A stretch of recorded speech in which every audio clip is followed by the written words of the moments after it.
नमस्कार, मेरा नाम है अमिताभ और दृष्टि आईएएस की इस नई वीडियो में एक बार फिर से स्वागत है आपका। पृथ्वी के 3/4 भाग पर जल है, लेकिन वो अधिकांश जल खारा जल है।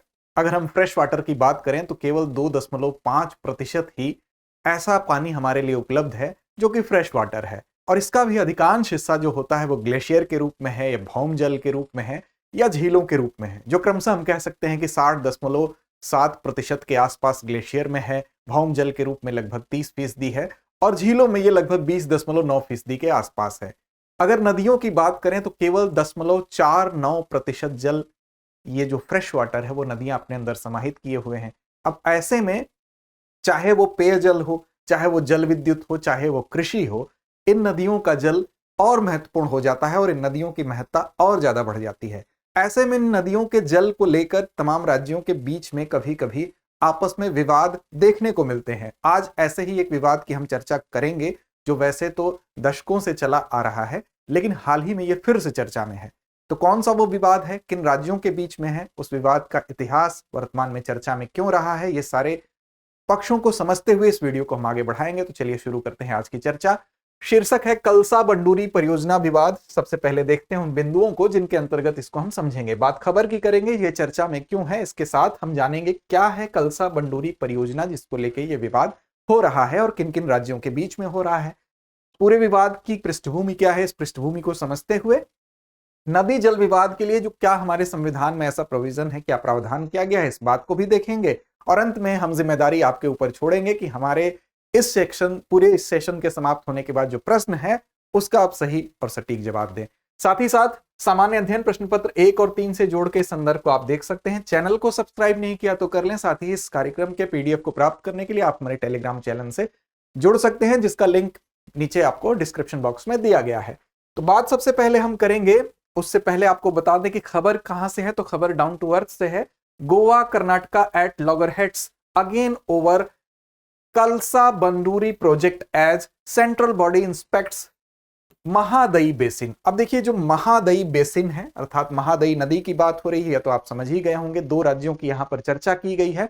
वो दो राज्य कौन कौन से हैं? तो गोवा और कर्नाटक। गोवा और कर्नाटक, ये जो परियोजना है कलसा बंडूरी परियोजना, इस परियोजना को लेकर दोनों के बीच में एक विवाद की स्थिति बनी हुई है। क्यों बनी हुई है? क्योंकि दोनों ही राज्य इस जल को अपने लिए महत्वपूर्ण मानते हैं। एक तरफ कर्नाटक कह रहा है कि जो महादई नदी है वहां से पानी को डाइवर्ट करके उसकी तरफ मोड़ा जाए, जिससे कि वहां पर पेयजल संकट से निजात पाई जा सके।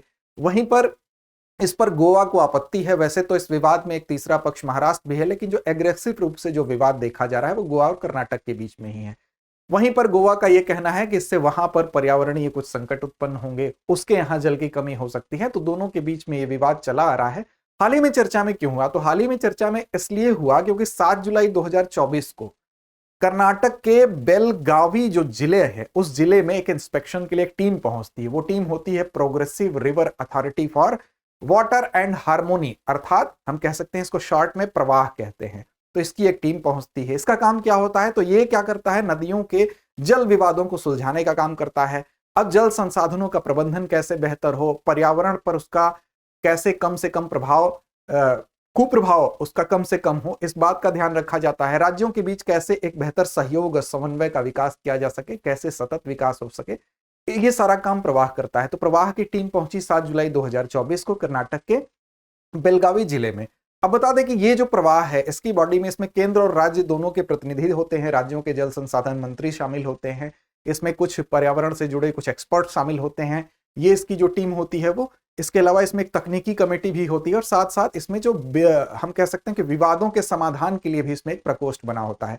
तो ये सारे चीजों का प्रबंधन करना, इस तरह का समाधान ढूंढने का प्रयास, प्रवाह करने के लिए एक टीम वहां पर पहुंची। उसी के बाद से ये मामला फिर से सुर्खियों में आ गया। तो सबसे पहले हम समझेंगे कि वास्तव में ये परियोजना जिस नदी पर बनाई गई है, एक परिचय उस नदी का लेने के बाद इस परियोजना के पक्ष को हम समझेंगे। तो देखिए, सबसे पहले बात करेंगे महादई नदी की, जिस पर यह परियोजना बनी है, जिसके जल को लेकर विवाद है। महादई नदी के उद्गम की अगर बात करें तो इसका उद्गम कहां से हुआ है? तो पश्चिमी घाट में कर्नाटक के बेलगावी जिले से हुआ है, और इसी बेलगावी में प्रवाह की टीम पहुंची।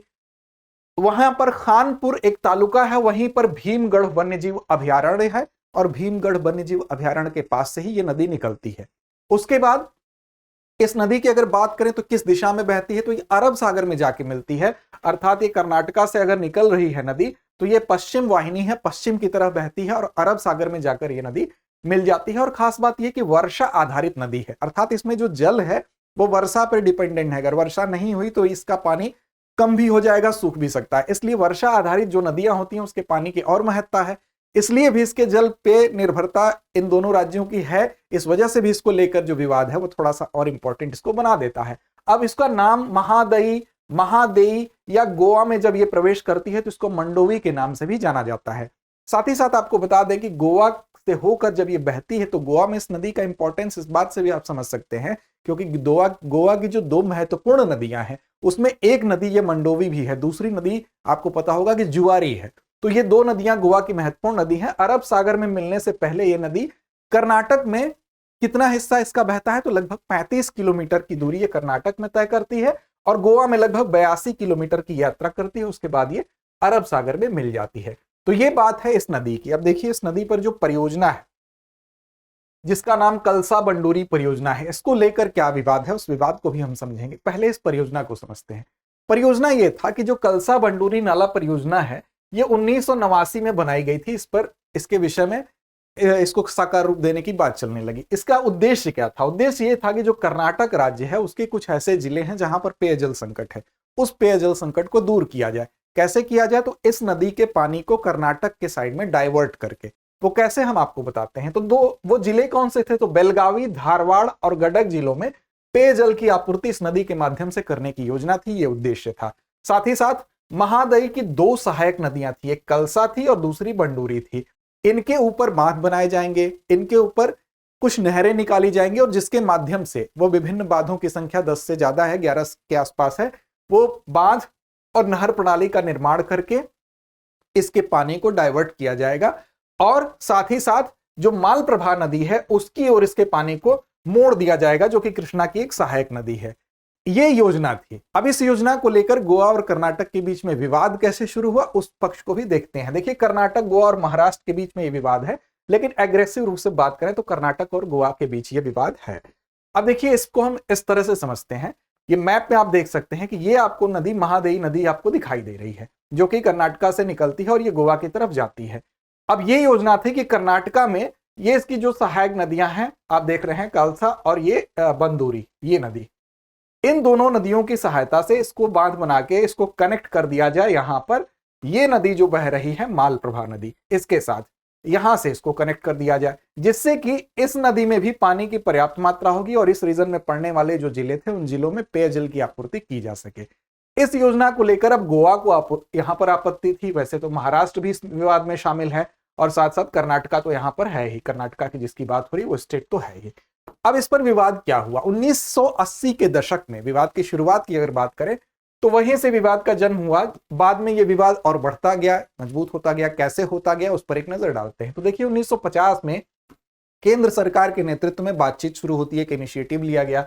उस बातचीत में यह कहा गया, उसकी शुरुआत वही 1985 से हुई, लेकिन 1989 में एक पैक्ट होता है दोनों राज्यों के बीच में, गोवा और कर्नाटका के बीच में। दोनों राज्यों के जो तत्कालीन मुख्यमंत्री थे, आप देख सकते हैं कि इसको राणे बोम्मई पैक्ट के नाम से जाना जाता है। मुख्यमंत्री उस समय एसआर बोम्मई कर्नाटका के थे, वहीं पे जो राणे की बात की जा रही है उन्हीं के समकक्ष प्रताप सिंह राणे आपके गोवा के मुख्यमंत्री थे। अब देखिए यहां पर क्या हुआ, कर्नाटक के मुख्यमंत्री एसआर बोम्मई और गोवा के मुख्यमंत्री प्रताप सिंह राणे के साथ साथ इन दोनों लोग के बीच में एक पैक्ट हुआ, लेकिन कुछ ही समय बाद जो एसआर बोम्मई थे उनकी सरकार गिर जाती है। तो ये जो पैक्ट हुआ, ये जो समझौता हुआ, ये अधर में चला जाता है, उसका कोई हल नहीं निकलता है। 2000 में क्या हुआ, एसएम कृष्णा ने एक नई गवर्नमेंट बनाई, वहां पर ये मुख्यमंत्री के तौर पर आए कर्नाटक में, और कलसा बंडूरी परियोजना को ये लागू करने की पहल फिर से शुरू की गई यहां पर। इसके बाद 2001 में कर्नाटक ने केंद्र से पानी मोड़ने की अनुमति मांगी कि जो महादेई नदी है उसके पानी को मोड़ के कलसा और बंडूरी दोनों के माध्यम से उसको कनेक्ट करके मालप्रभा से जोड़ा जाए। लेकिन 2002 में क्या हुआ, केंद्र सरकार द्वारा सैद्धांतिक रूप से एक मंजूरी भी दे दी गई। अब इस मंजूरी को तो दे दी गई, लेकिन गोवा ने यहां पर अपनी कड़ी आपत्ति दर्ज की, जिसके कारण यह फिर से मामला स्थगित हो गया, ठंडे बस्ते में चला गया। फिर यह मामला जैसे ही गति पकड़ता, उससे पहले 2006 में गोवा ने सुप्रीम कोर्ट में एक याचिका दाखिल कर दी कि यहां पर हमारे लिए भी इस नदी की आवश्यकता है, पर्यावरणीय क्षति हो रही है, इसलिए उसने याचिका दायर की और परियोजना पर रोक लगाने की बात की।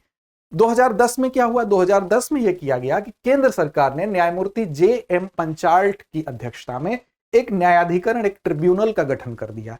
और जैसा कि आप जानते हैं कि न्यायाधिकरण या ट्रिब्यूनल का गठन किया जा सकता है इस ऐसे अंतर्राज्यीय जो विवाद होते हैं। तो अंतर्राज्यीय नदी जल विवाद अधिनियम की धारा 3 के तहत इसका गठन कर दिया गया। और इसने 2016 में आप देखेंगे ट्रिब्यूनल ने एक विभिन्न परिस्थितियों का जायजा लिया और उसके बाद एक अंतरिम निर्णय दिया। फिर से उस अंतरिम निर्णय में कर्नाटक की याचिका को यहां पर खारिज भी किया गया। फिर से अगस्त 2018 में एक अन्य फैसला आया जिसमें यह बात कही गई कि गोवा को 24,000 मिलियन क्यूबिक फीट ये जल दिया जाएगा। साथ ही कहा गया कि कर्नाटक को 5.5 TMCFT, महाराष्ट्र को 1.33 TMCFT ये जल आवंटित किया जाएगा। अब इसमें कर्नाटक ने यह कहा कि ये जो पानी का आवंटन है ये उचित नहीं है, ये अनुचित है। कर्नाटक ने इस पर आपत्ति दर्ज की। इसके बाद आपत्ति दर्ज करने के बाद फिर से क्या हुआ कि 27 फरवरी 2020 को केंद्र सरकार ने एक गजट में इसको अधिसूचना के माध्यम से अधिसूचित करते हुए इसमें थोड़ा संशोधन किया और उसमें यह कहा कि कर्नाटक को 13.42 TMCFT, जिसमें से 8 TMCFT जो है बिजली उत्पादन के लिए है, यह आवंटित किया जाता है। लेकिन अब कर्नाटक यहां पर क्यों आपत्ति कर रहा है? कर्नाटक का यह कहना है कि 6 वर्ष से ज्यादा समय हो गए लेकिन अभी तक उसको किसी भी प्रकार के जल की उपलब्धता सुनिश्चित नहीं हो सकी है। इस बात को लेकर कर्नाटक लगातार अपनी बात को मुखर करता रहा है। तो ये विवाद था। विवाद के बाद अभी हाल ही में यहां पर जब टीम गई है, प्रवाह की टीम गई है, तो फिर से ये मामला सुर्खियों में आया है। गोवा का पक्ष क्या था? तो गोवा ये कह रहा था कि उसको पर्यावरण की क्षति होगी अगर वहां से जल डाइवर्ट किया जाएगा। तो एक तो जल की कमी उसको दंश झेलना पड़ेगा, साथ ही साथ लगभग 500 हेक्टेयर वनों की भी क्षति होगी। साथ ही साथ ये कहा जा रहा है कि जो ककुम्बी वन में है, गोवा कह रहा है कि जो ककुम्बी वन है वहां पर बाघ संरक्षण पर प्रभाव पड़ेगा। हालांकि ये बात उतनी मजबूत नहीं है क्योंकि जो राष्ट्रीय बाघ संरक्षण प्राधिकरण है उसने एक रिपोर्ट दिया और उसने ये कहा कि जो ककुम्बी वन क्षेत्र है वहां पर किसी भी प्रकार के कोई बाघ के पाए जाने का अभी तक संकेत नहीं मिल पाया है। तो फिलहाल गोवा का भी ये पक्ष है, इस पक्ष को भी आप जानें। अब देखिए अंतर्राज्यीय नदी जल विवाद जो है उसके लिए भारतीय संविधान में क्या प्रावधान किया गया है, इस बात को भी आपको जानना जरूरी है। तो देखिए अनुच्छेद 262 ये भारतीय संविधान के भाग 11 में अनुच्छेद 262 के अंतर्गत केंद्र और राज्य संबंधों के बारे में ये उसको समर्पित ये अनुच्छेद है। और उसमें क्या है, 262 के अंतर्गत ये बात कही गई है कि अंतर्राज्यीय नदी जल विवाद अधिनियम 1956 के तहत संसद को ये अधिकार है कि वो अंतर्राज्यीय नदी जल विवादों के निपटारे करने के लिए एक ट्रिब्यूनल या एक अधिकरण का गठन कर सकती है। तो ये प्रोविजन कहां दिया गया है? तो अनुच्छेद 262 के अंतर्गत ये प्रोविजन दिया गया है, जिसके अंतर्गत ही वो ट्रिब्यूनल का गठन हुआ जिसने अपना निर्णय सुनाया। और ये निर्णय कैसा होता है? ये हाईकोर्ट और सुप्रीम कोर्ट की तरह ही होता है, इसको फिर से कहीं चैलेंज नहीं किया जाता है। अनुच्छेद 262(2) के अनुसार सर्वोच्च न्यायालय या अन्य न्यायालय इस मामले में इस अधिकारिता का उपयोग नहीं करेंगे। मतलब ट्रिब्यूनल जो निर्णय देगा वो अंतिम निर्णय के तौर पर उसको देखा जाता है, ये मान्य होता है। फिर बाद में सरकारिया आयोग ने एक सिफारिश की 1983 से 88 के पीरियड में। इन सिफारिशों के आधार पर 2002 में जो अंतर्राज्यीय नदी जल विवाद अधिनियम 1956 है इसमें कुछ संशोधन भी किया गया और इसको और बेहतर बनाने की कोशिश की गई। वो संशोधन क्या थे? तो अमूमन जो ट्रिब्यूनल के गठन की बात जब कही जाती थी तो ट्रिब्यूनल गठित होने में बहुत ज्यादा समय लग जाते थे। तो इसमें सरकारी आयोग ने सिफारिश किया कि ये जो लंबी अवधि लगती है इसके गठन होने में, क्रियान्वयन में, उसको कम किया जाए। तो ये इससे संबंधित कुछ पहलू थे।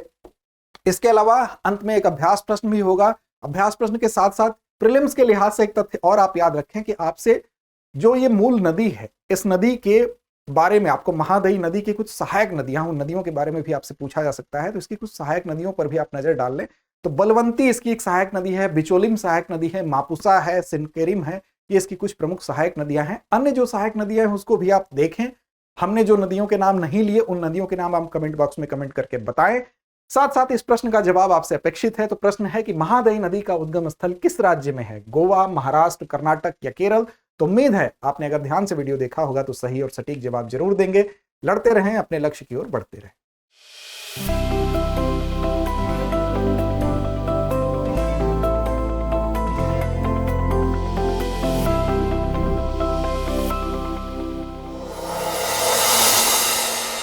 डियर व्यूअर्स, अपने एग्जाम की तैयारी को और बेहतर करने के लिए हमारे चैनल को लाइक, शेयर और सब्सक्राइब करना न भूलें।